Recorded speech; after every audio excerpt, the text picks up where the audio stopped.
Tanghali nga po pala mga kalunod.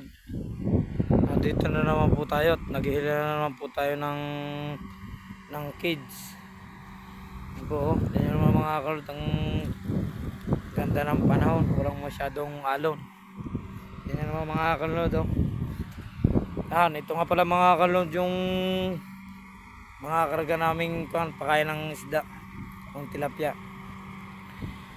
Yan nga po pala mga kalunod. Papakita ko sa inyo yung aming hinihila.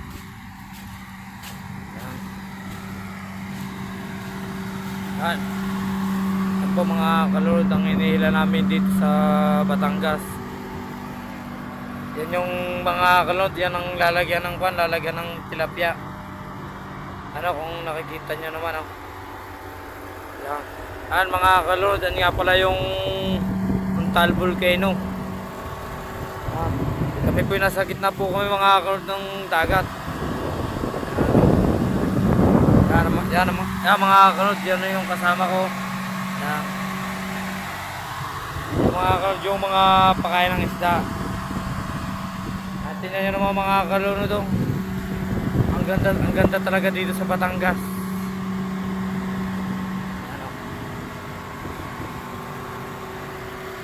Sobrang tahimik. Diyan talagang the best talaga dito sa Batangas. Yan naman mga kalunod. Kami maaga pa kami dito sa laot. Yan naman mga kalunod dito. Pakalang mo dito, init yan.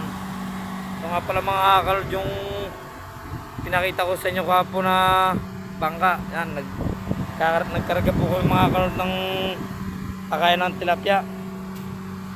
Yan yan. Yung bilog na yan mga kalunod, galing pa sa bayan ng Talisay. Doon namin pinick up. Parang ganda talaga ng panahon. Walang masyadong alon. Kaya talagang the best. Mga kalunod, hanggang dyan na lang yung video ko.